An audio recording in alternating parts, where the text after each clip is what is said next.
Suara Kebenaran pada Kamis 3 Juli 2025 berjudul Akhir Kehidupan.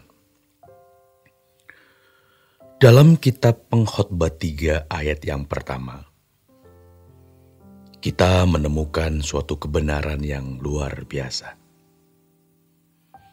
Firman Tuhan berbunyi, "Untuk segala sesuatu ada masanya. Untuk apapun di bawah langit, ada waktunya. Ada waktu untuk lahir, ada waktu untuk meninggal, ada waktu untuk menanam, ada waktu untuk mencabut yang ditanam. Ada waktu untuk membunuh dan ada waktu untuk menyembuhkan.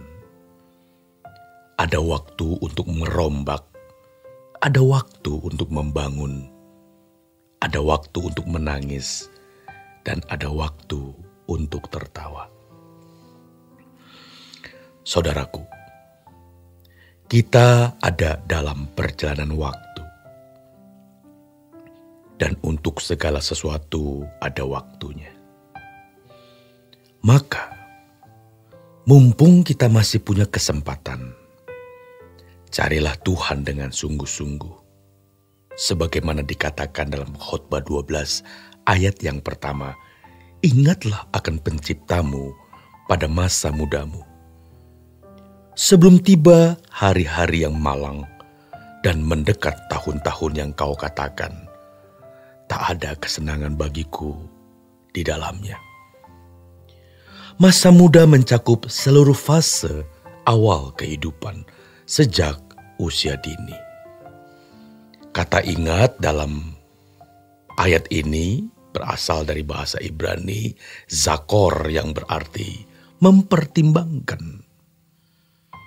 Bukan hanya memunculkan tentang Tuhan di dalam memori kita, namun memiliki pertimbangan akan Tuhan.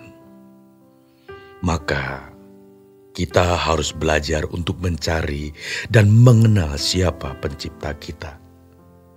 Berbeda dengan hewan tentunya, yang tidak pernah mempertanyakan siapa penciptanya. Dunia serba tidak menentu. Tiba-tiba bisa pecah perang, bencana, epidemi. Kalau terjadi begitu, kita mau apa? Manusia bisa apa? Rumah-rumah terbakar seperti kertas, dan pada akhirnya dunia akan menjadi lautan api. Namun banyak orang tidak percaya dan tidak peduli. Sama seperti pada zaman Nuh, orang tidak percaya akan ada air bah. Sejatinya, ini adalah masalah besar. Oleh sebab itu, pertimbangkan Penciptamu sejak dini atau masa mudamu, sebelum tiba hari-hari yang malang dan mendekat tahun-tahun yang kau katakan, tak ada kesenangan bagiku di dalamnya. Perhatikan saudaraku, kalau kita serius memikirkan hal ini, maka masalah lain tidak akan menggerogoti jiwa kita. Apakah itu masalah jodoh, keluarga, bisnis, atau masalah apapun? Pada ayat kedua dan ketiga disebutkan, sebelum matahari dan terang, bulan dan bintang-bintang menjadi gelap, dan awan-awan datang kembali sesudah hujan. Pada waktu penjaga-penjaga rumah gemetar dan orang-orang kuat membungkuk. Dan perempuan-perempuan penggiling berhenti karena berkurang jumlahnya. Dan yang melihat dari jendela semuanya menjadi kabur. Ini adalah keadaan yang sangat mengerikan. Namun, jika kita bersahabat dengan Tuhan, sekalipun dunia berakhir, kita akan dibawa ke rumah Bapa.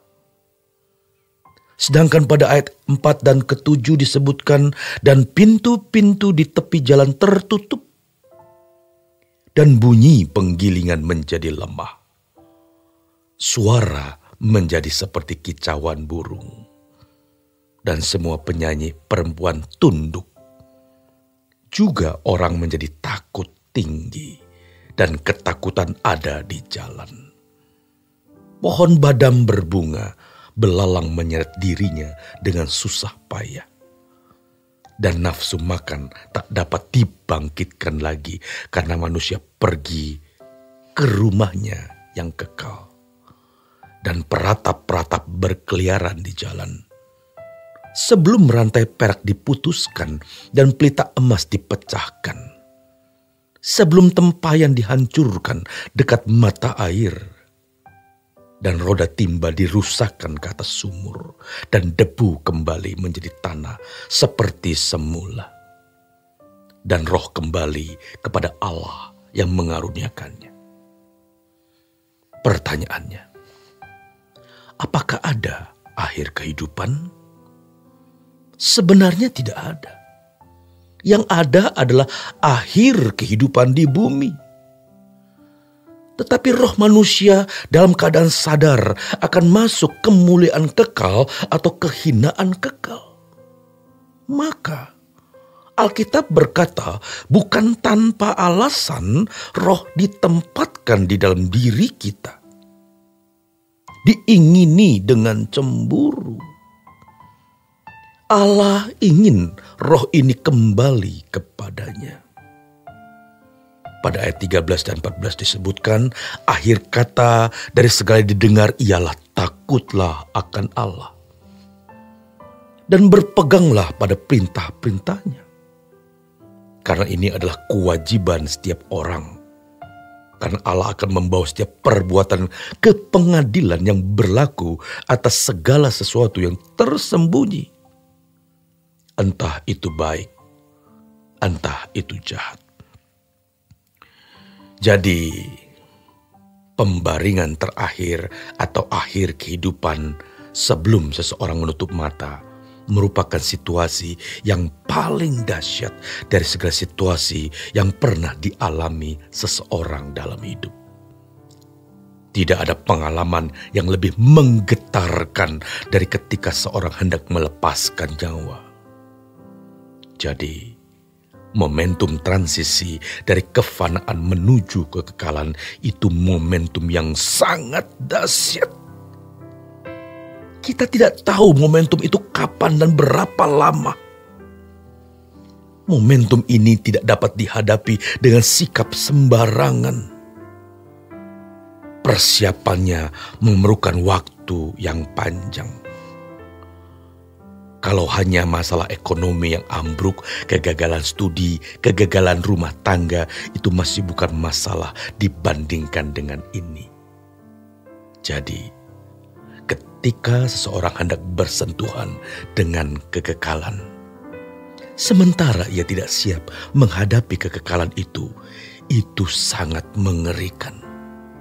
Kengerian dan ketakutan dalam situasi tersebut tidak pernah dialami sebelumnya. Itulah sebabnya Tuhan Yesus berkata, jangan takut terhadap apapun yang dapat membunuh tubuh. Tapi takutlah akan Allah yang bukan saja berkuasa membunuh tubuhmu, tetapi juga membuangnya ke dalam api kekal. Untuk itu saudaraku, kita harus terus menjalani hidup dengan kesadaran bahwa ada ujung perjalanan ini. Dan kalau kita menjalani hidup hari ini, sesungguhnya hanya untuk persiapan kekekalan nanti. Selamat berjuang. Tuhan Yesus memberkati.